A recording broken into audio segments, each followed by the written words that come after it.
اب اس صورت کے آخری آیات ہیں، اور میں چونکہ اب ابتدا میں جس قدر اہتمام کے ساتھ یہ جوڑوں کا تعلق بیان کر رہا تھا، کیونکہ میں نے محسوس کیا کہ رفتار تیز ہونی چاہیے، اس میں کچھ کمی کر دی ہے۔ اب یہاں بھی نوٹ کر لیجیے گا کہ یہی سورۃ القصص اور اس سے پہلے سورۃ النمل، ان کے درمیان کیا کیا مشابہتیں ہیں، خاص طور پر اس آخری آیات میں۔ فرمایا تلک الدار الآخرۃ نجعلھا للذین لا یریدون علوا فی الارض ولا فسادا، یہ جو آخرت کا گھر ہے یہ ہم نے ریزرو کیا ہے ان لوگوں کے لیے کہ جو زمین میں اپنی بڑائی، اپنا اقتدار نہیں چاہتے، اپنی بلندی نہیں چاہتے اور نہ فساد چاہتے۔ وہ اللہ کے دین کی سربلندی کے لیے محنت کر رہے ہیں، اس کے نتیجے میں ہو سکتا ہے کہ اللہ تعالیٰ انہی کو ذمہ داری دے دے حکومت کی، لیکن وہ طالب نہیں ہے حکومت کے، وہ اپنی سربلندی کے طالب نہیں ہے۔ اس سے زمین و آسمان کا فرق ہے کہ ایک ہے کہ آپ کسی نظریے کے لیے کام کر رہے ہیں، اب نظریے میں اگر آپ کی جد و جہد ہے، انقلاب میں آپ کامیاب ہو گئے تو ظاہر بات ہے کہ پھر انقلاب کے بعد ذمہ داری سنبھالنی پڑے گی۔ محمد رسول اللہ صلی اللہ علیہ وسلم ہی کو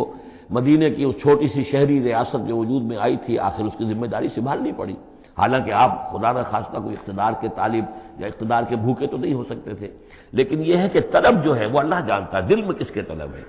اگر کوئی ذاتی طور پر اقتدار کا خواہاں ہے اور چاہتا ہے کہ میرا نام اونچا ہو جائے اور مجھے اختیار مل جائے اور میرا اقتدار ہو، تو وہ شخص اللہ تعالیٰ کے ہاں ڈسکوالیفائی ہو جاتا ہے۔ یہ پھر اللہ کے گھر کے لیے نہیں ہے۔ اللہ کا گھر جو ہے تلک الدار الآخرہ، یہ تو ہم نے رکھا ہوا ہے خاص طور پر مخصوص کر کے، ریزرو کر کے، للذین لا یریدون علوا فی الارض، جو زمین میں اپنے اقتدار کے خواہاں نہیں ہیں، ولا فسادا، نہ زمین میں فساد بچانا چاہتے ہیں، والعاقبۃ للمتقین، اور عاقبت یعنی پچھلا گھر جو ہے، عاقبت کی پچھلی زندگی جو ہے یقیناً یہ اہل تقویٰ کے لیے، اس کی بھلائیاں، اس کے محاسن، اس کا عیش اور آرام وہ اللہ تعالیٰ نے اپنے متقی بندوں کے لیے خاص کیا ہے۔ من جاء بالحسنۃ فلہ خیر منہا، یہ آیت میں آئی ہے سورہ نمل کے بھی آخری حصے میں، جو کوئی شخص کوئی نیکی لے کر آئے گا تو اسے بدلہ ملے گا اس سے بہتر۔ ومن جاء بالسیئۃ، اور جو کوئی بدی لے کر آئے گا فلا یجزی الذین عملوا السیئات الا ما كانوا یعملون، تو وہ لوگ کہ جو ان برائیوں کا ارتکاب کر رہے ہیں انہیں بدلہ نہیں دیا جائے گا مگر وہی جو کچھ کہ وہ کر کے لائے۔ مطلب یہ کہ اللہ تعالیٰ کی طرف سے اضافہ نہیں ہوگا، جتنے جرم کیے ہیں اتنی ہی سزا، لیکن اہل ایمان اور اہل صلاح جو ہیں ان کی نیکیوں میں اللہ تعالیٰ 10 گنا دے، 700 گنا دے، اس سے بھی بڑھا دے، یضاعف لمن یشاء، تو یہ اللہ تعالیٰ کی مرضی ہے، جتنا چاہتا ہے دیتا، خیر منہا، بہرحال جو کچھ کر کے لے جاؤ گے اس سے بہتر ملے گا۔ لا یجزی الذین عملوا السیئات الا ما كانوا یعملون، انہیں وہی کچھ ملے گا جو کچھ کہ وہ عمل کر کے لائے تھے۔ ان الذی فرض علیک القرآن لرادک الی معاد، سورہ نمل میں آیا تھا کہ مجھے وَأُمِرْتُ أَنْ أَتْلُوَ الْقُرْآنَ، مجھے تو حکم دیا گیا میں قرآن سناتا رہوں، قرآن پڑھ کر تمہارے سامنے، قرآن کے ذریعے سے انذار اور تبشیر اور قرآن کی تبلیغ اور قرآن کے ذریعے سے تذکیر اور قرآن کے ذریعے سے تمہارے جو نفسیاتی اور روحانی روگ ہیں ان کی شفا کے لیے میں کوشش کرتا رہوں، میرا کام تو یہ ہے۔ ان اتلو القرآن، مجھے حکم دیا گیا میں قرآن کی تلاوت کرتا رہوں، تلاوت پڑھ کر قرآن تمہیں سناتا رہوں۔ اب یہاں اسی کو تعبیر کیا، ان الذی فرض علیک القرآن، اے نبی جس ہستی نے آپ پر اس قرآن کی ذمہ داری ڈال دی ہے، اس کی تبلیغ آپ کے لیے فرض تھی، جیسے کہ ہم سورہ مائدہ میں آج پڑھا ہے، یا ایھا الرسول بلغ ما انزل الیک من ربک وان لم تفعل فما بلغت رسالتہ، اس قرآن کی تبلیغ کرنا آپ پر فرض ہے۔ اور جیسا کہ میں آپ کو بتا چکا ہوں، پھر آپ نے امت کے حوالے کر دی کہ اب امت کے فرض ہے، فَلْيُبَلِّغِ الشَّاهِدُ الْغَائِبَ،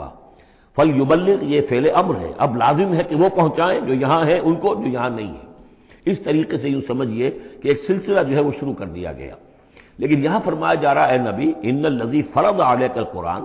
جس ہستی نے آپ پر یہ قرآن فرض کیا ہے، جس ہستی نے آپ پر قرآن کی ذمہ داری عائد کی ہے، یہی ذمہ داری اصل میں پھر جو ہم میں سے ہر ایک پر آتی ہے وہی ہے جو میرے کتابچے میں نے وضاحت کے ساتھ بیان کی ہے کہ وہ 5 ذمہ داریاں ہیں۔ اللہ قرآن پر ایمان جیسا کہ ایمان کا حق ہے، قرآن کی تلاوت جیسے کہ تلاوت کا حق ہے، قرآن کو سمجھنا جیسے کہ سمجھنے کا حق ہے، قرآن پر عمل جیسے کہ عمل کا حق ہے، پھر قرآن کی تبلیغ، قرآن کو عام کرنا۔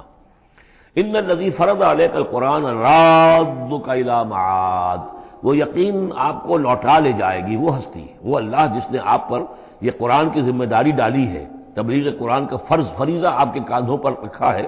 وہ یقیناً آپ کو پہنچائے گا بہت اچھی جگہ لوٹنے کی،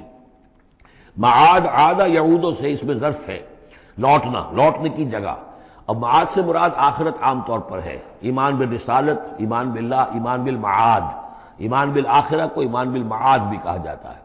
لیکن اس کے بارے میں بعض روایات ایسی ملتی ہیں کہ اس کا شان نزول یہ ہے کہ حضور صلی اللہ علیہ وسلم جب ہجرت کے سفر کو نکلے ہیں مکے سے، تو جو عام راستہ تھا اس سے ہٹ کر آپ نے، چونکہ اندیشہ تھا اور واقعہ تھا کہ تعاقب ہو رہا تھا، تلاش کیا جا رہا تھا، 3 دن رات تو آپ غار ثور میں روپوش رہے،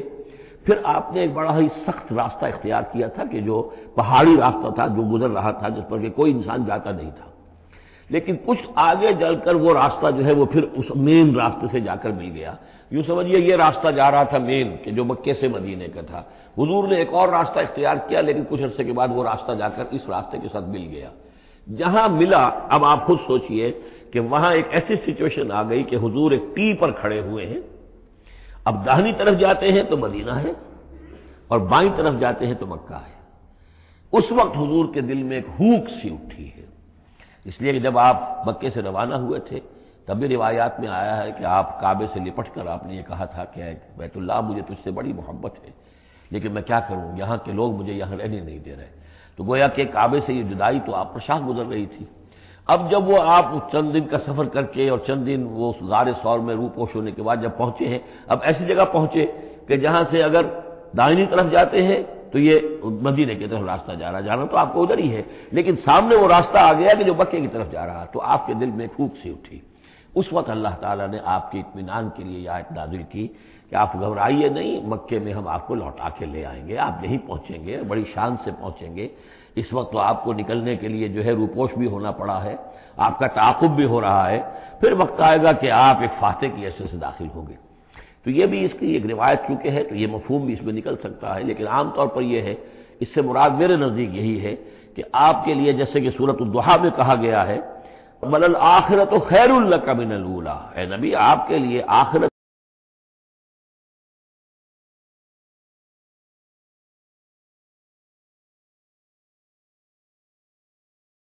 جو ہے اس رہا ہے، پھر وقت آئے گا کہ اے نبی آپ کے لیے آخرت جو ہے اس دنیا سے کہیں بہتر ہے، لہذا آپ کے لیے تو یوں سمجھیے کہ جو اللہ لوٹا کر آپ کو لے جائے گا معاد میں، تو وہ معاد آپ کے لیے معادن، یہ گویا کہ یہ تفہیم کے لیے ہے نکرہ، بہت عمدہ جگہ لوٹانے کی، جس کے لیے یہ بھی کہا گیا جب عشق ربک مقام محمودہ، وہاں پر جو آپ کو مقام ملنا ہے مقام محمود، اور جو جنت حضور کی ہوگی جس کا کیا تصور کوئی کر سکتا ہے، تو ادھر اشارہ ہے۔ ان الذی فرض علیک القرآن رادک الی معاد قل ربی اعلم من جاء بالہدی، کہہ دیجئے کہ میرا رب خوب جانتا ہے کہ کون ہدایت لے کر آیا، کون راہ کی سوجھ لے کر آیا، کون ہدایت لے کر آیا، ومن هو فی ضلال مبین، اور کون وہ ہے کہ جو کھلی گمراہی میں پڑا ہوا ہے۔ وما كنت ترجو ان یلقى الیک الکتاب، اور اے نبی آپ کو تو کوئی توقع نہیں تھی کہ آپ کو کتاب دی جائے گی، کتاب القا کی جائے گی۔ یہی بات آئی ہے سورہ نمل کے اندر بھی وَإِنَّكَ لَتُلَقَّى الْقُرْآنَ مِن لَّدُنْ حَكِيمٍ حَلِيمٍ، یہ قرآن تو آپ کو دیا گیا ہے، ایسا نہیں ہے کہ آپ متوقع تھے، آپ چاہتے تھے، آپ کو چلہ کشی کر رہے تھے کہ کوئی مجھے بھی کوئی روحانیت حاصل ہو جائے اور کوئی غیب کی معلومات حاصل کر لوں، معاذ اللہ آپ کا تو مزاج ہی وہ نہیں تھا۔ ایک بہت ہی یوں سمجھیے شریف انسان اور ایک شریف تاجر، اسی لیے حضور نے فرمایا تاجر الصدوق الامین مع النبیین والصدیقین والشہداء، وہ تاجر تو بالکل سچا ہو، جھوٹ کی آمیزش نہ ہونے دے، اور امین ہو، امانت دار ہو، اس کا رتبہ جو ہے وہ تو انبیاء اور صدیقین اور شہداء کے ساتھ ہے، اس جماعت میں شریک ہوگا وہ۔ تو حضور کی زندگی وہ تھی، لہذا یہاں فرمایا ہے کہ وما كنت ترجو، آپ تو کوئی امیدوار نہیں تھے، نہ آپ کو یہ توقع تھی کہ آپ پر یہ کتاب اتاری جائے گی، الا رحمۃ من ربک، یہ تو اللہ کی رحمت ہوئی ہے، اس کی مہربانی ہے کہ آپ کو اس نے چنا ہے، پسند کیا ہے، اور آپ کو اللہ تعالیٰ نے یہ کتاب عطا فرمائی۔ فلا تکونن ظہیرا للکافرین، تو اب آپ کافروں کے پشت پناہ نہ بنے۔ اس میں اشارہ ہو رہا ہے، سمجھ جیسے کہ ہم پڑھ چکے ہیں سورہ نساء کے اندر کہ اے مسلمانوں، گویا کہ یہ بات کہی گئی تھی کہ تم اپنی عصبیت اور قبائلی عصبیت کی وجہ سے،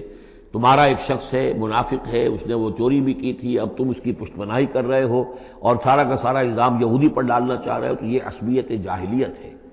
یہاں ذکر کیا جا رہا ہے فلا تکونن ظہیرا للکافرین۔ اب ظاہر بات ہے کہ حضور جب مکے میں دعوت دے رہے ہیں تو اب رشتے جو ہیں وہ کٹ رہے ہیں، گویا کہ ابو لہب سگا چچا ہے لیکن دشمنی کے انتہا کیے ہوئے ہیں، اب آپ اپنے رشتوں کو ان کافرین کے ساتھ اپنے تعلقات کو کوئی اہمیت نہ دیں، ان کے ساتھ کسی عصبیت کا کوئی اگر اثر کہیں ہو بھی، کہیں اگر کوئی یعنی بہت ہی ادنا سا خفیف سا بھی شائبہ اگر دل میں ہو تو اس کو بھی آپ نکال دیجئے۔ یہی لفظ کہے تھے حضرت موسیٰ علیہ السلام نے جب وہ قبطی مارا گیا تھا ان کے ہاتھوں، تب جب اللہ تعالی نے توبہ قبول کر لی کہ میں کبھی بھی ابھی کسی کافر کا اور کسی ایسے شخص کا میں ظالم کا ظہیر نہیں بنوں گا، پشت پناہ نہیں بنوں گا، تو وہی حکم حضور کو دیا جا رہا ہے۔ وَلَا يَصُدَّنَّكَ عَنْ آيَاتِ اللَّهِ بَعْدَ إِذْ أُنزِلَتْ إِلَيْكَ، یہ اسی سورہ مبارکہ میں یہ آیت نمبر 17 تھی یہ۔ وَلَا يَصُدُّنَّكَ عَنْ آيَاتِ اللَّهِ بَعْدَ إِذْ أُنزِلَتْ إِلَيْكَ، اور نہ آپ کو برگشتہ کر سکیں، روک سکیں، آپ کے رخ کو موڑ دیں اللہ کی آیات سے، بعد اذ انزلت الیک، جبکہ وہ آپ پر نازل کر دی گئیں، ودعو الی ربک، یعنی یہ آپ کے کنبے والے، قبیلے والے، آپ کے یہ قریش جو ہے جو آپ ہی کے قبیلے کے لوگ ہیں، اگر آپ ان کے ساتھ کوئی اپنا بھائی چارہ رکھیں گے اور کوئی ان کے ساتھ تعلق قلبی جو ہے استوار رکھنے کی کوشش کریں گے، اگر کسی درجے میں بھی یہ قبائلیت جو ہے آپ کے اندر رہی تو یہ روک دیں گے پھر آپ کو، یہ تو پھر اس سے استعمال کریں گے اور اس کی بنا پر جو ہے وہ پریشرائز کرنے میں آپ کو کامیاب ہو جائیں گے کہ وہ آپ کو قرآن مجید کی جو آیات آپ پر نازل ہو رہی ہیں ان سے برگشتہ کر دیں۔ ولا یصدنک، اور نہ کرنے پائیں آپ کو برگشتہ اللہ کی آیات سے، بعد اذ انزلت الیک، اس کے بعد کہ وہ آپ پر نازل کر دی گئی ہیں، ودعو الی ربک، اور اپنے رب کی طرف دعوت دیتے رہیے، ولا تکونن من المشرکین، اور دیکھیے شرک سب سے گھناؤنا جرم ہے تو اس کا کوئی شائبہ بھی اپنے قریب مت آنے دیجیے۔ ولا تدعوا مع اللہ الہا آخر، جیسا کہ میں نے بار بار عرض کیا ہے، اس میں خطاب تو ہوتا ہے بظاہر حضور سے واحد کے سیغے میں، لیکن یہ کہ یہ خطاب صرف حضور سے نہیں ہے بلکہ اصلاً اس کے مخاطب مسلمان ہیں حضور کے وساطت سے۔ ولا تدعوا مع اللہ الہا آخر، اور مت کسی کو پکارو اللہ کے ساتھ کسی اور الہ کو، لا الہ الا ہو، اس کے سوا کوئی معبود نہیں ہے، کل شیء ہالک الا وجہہ، ہر شے فنا میں ہے یا فنا ہو جائے گی سوائے اس کا چہرہ۔ اب یہ کہ اللہ کا چہرہ کون سا ہے، اور یہ کہ اگر اللہ کا چہرہ جو ہے صرف اس کے لیے فنا نہیں تو کیا اللہ کے لیے کوئی باقی اعضاء بھی ہیں ان کے لیے فنا ہے؟ معاذ اللہ ثم معاذ اللہ۔ یہ آیات جیسا کہ میں نے عرض کیا کہ اللہ کی ذات سے متعلق ہوں، عالم برزخ سے متعلق ہوں، عالم غیب اور عالم آخرہ کی، ان کے بارے میں بس جتنا کچھ بتا دیا ہے اس کے اوپر اکتفا کی جائے، اس سے آگے منطق کے حوالے سے اس کا جو ہے لازم اور ملزوم کے ایک ایک قدم بڑھاتے نہ جائیں تو اس میں یہ ہے کہ انسان جو پھر غلط راستے پر پڑ جائے گا۔ العجز عن درک ذات ادراکہ، حضرت ابوبکر صدیق نے فرمایا تھا اللہ تعالیٰ کی ذات تو وہ ہے کہ جب انسان یہ سمجھ لے کہ میں اس کی ذات کو نہیں سمجھ سکتا، بس یہی ادراک ہے،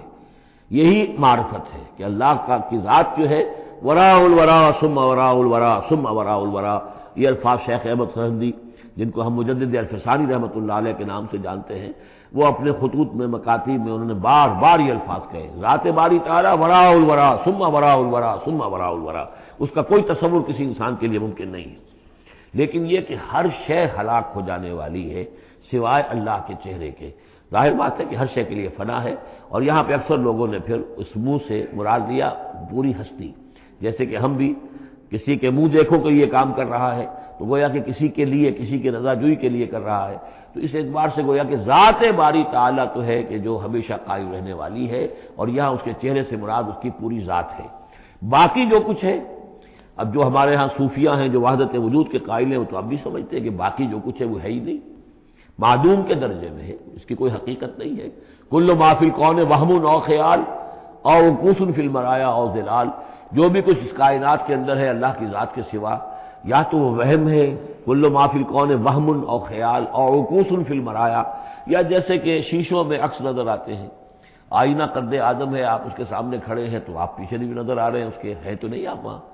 تو جیسے کہ شیشے میں عکس ہوتا ہے کہ اس کا وجود کوئی نہیں، اسی طریقے سے یہ کائنات جو ہے اپنی اصل کے اعتبار سے معدوم کے درجے میں ہے، اور پھر یہ کہ یہ بھی ہمارا عقیدہ ہے کہ ہر شے فنا ہو جائے گی۔ لہ الحکم، اسی کے لیے ہے اختیار، بادشاہی، حکومت، وَإِلَيْهِ تُرْجَعُونَ، اور اسی کی طرف تم لوٹا دیے جاؤ گے۔ بارک اللہ لی و لکم فی القرآن العظیم ونفعنی وإیاکم بالآیات والذکر الحکیم۔